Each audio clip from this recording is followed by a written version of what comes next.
ولا تشہدوا قول الزور، یہ بڑا اہم پوائنٹ ہے. لفظ زور قرآن میں بھی آیا ہوا ہے، اردو والا زور نہیں ہے. فارسی میں کہتے ہیں 3 چیزوں کے ذریعے جو ہے نا وہ انسان کو خریدا جا سکتا ہے، گمراہ کیا جا سکتا ہے.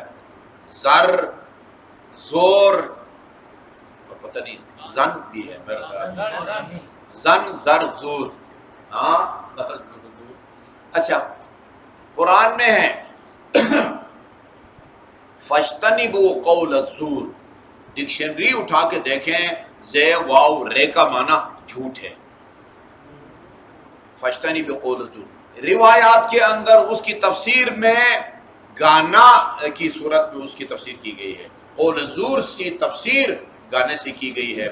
آپ ہمارے علماء کرام کی وہ اخلاقیات کی کتاب دیکھیں، یہی آغاز دستگیب کی کتاب کو دیکھیں. غنا، گانا گانا گانا سننا، ہاں یہ حرام ہے. گانا گانا بھی حرام ہے اور سننا بھی حرام ہے. ادھر آپ جائیں تو گانا کے حرام ہونے کی دلیل کے طور پر اس آیت کو پیش کیا جاتا ہے فَاجْتَنِبُوا قَوْلَ الزُّورِ، اور معصوم کا حوالہ دیا جاتا ہے کہ یہاں زور سے مراد اگرچہ لغت میں ڈکشنری میں وہ ہے کیا کہتے ہیں جھوٹ کے معنی میں ہے، لیکن یہاں گانا جو ہے نا اس سے بچنے کا حکم ہے. جھوٹ سے بچنا، جھوٹ بولنا بھی حرام ہے. ایسی محفل میں بیٹھنا بھی حرام ہے جہاں پر جھوٹ بولا جا رہا ہے، جہاں آپ کو یقین ہونا کہ یہ بولنے والا خطیب، ہاں اب جس نام سے بھی ہے، ذاکر کے نام سے آتا ہے، علامہ کے نام سے آتا ہے، حجت الاسلام کے نام سے آتا ہے، نعوذ باللہ. ہاں اگر آپ کو پتہ ہے کہ جھوٹ بولتا ہے اس محفل میں فرمایا لا تشہدوا قول الزور، جہاں جھوٹ بولا جا رہا ہو وہاں حاضر نہ ہو. اسمبلی میں نہیں بیٹھتے، اس اسمبلی میں بھی نہ بیٹھو. یہ خطرناک بات کی ہے. قول الزور. اچھا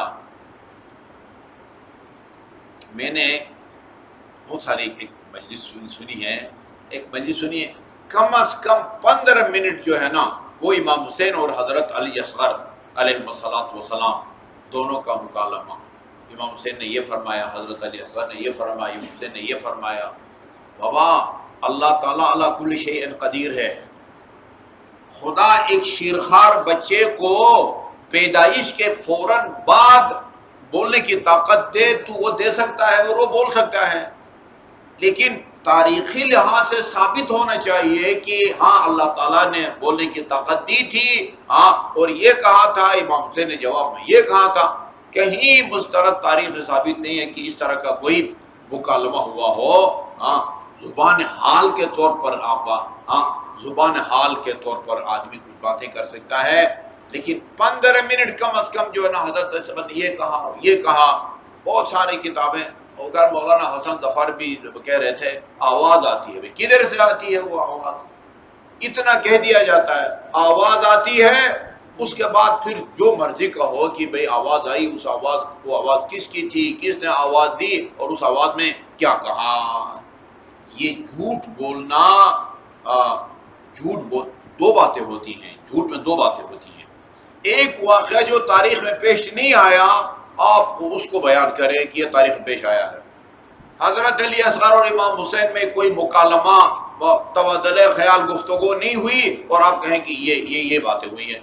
یہ دوسرا یہ کہ تقریباً یہ بھی جملے میں ہی آتا ہے، ایک بات جو خدا نے نہیں کہی، رسول نے نہیں کہی، امام نے نہیں کہی، اور آپ کہیں کہ جو ہے نا وہ امام نے فرمایا ہے. یہ خطرناک جھوٹ ہے. یہ جھوٹ اگر روزو میں آپ بولیں گے تو آپ کا روزہ ٹوٹ جائے گا. ٹھیک ہے نا؟ اچھا فلان امام معصوم کی قبر فلان جگہ ہے، وہ ادھر نہیں ہے، یہ جھوٹ ہے. روزہ نہیں ٹوٹے گا، روزہ سے نہیں ٹوٹے گا. یعنی واقع کربلا کے بارے میں اور باتوں میں امام معصوم کی طرف ایک بات منسوب کریں. آپ نے جناب زینب کبریٰ سے یہ کہا جبکہ جناب زینب کبریٰ سے امام نے نہیں کہا تھا، جھوٹ ہے. اور امام کی طرف اس کو منسوب کر رہے ہیں، انسان کا روزہ جو ہے وہ ٹوٹ جاتا ہے.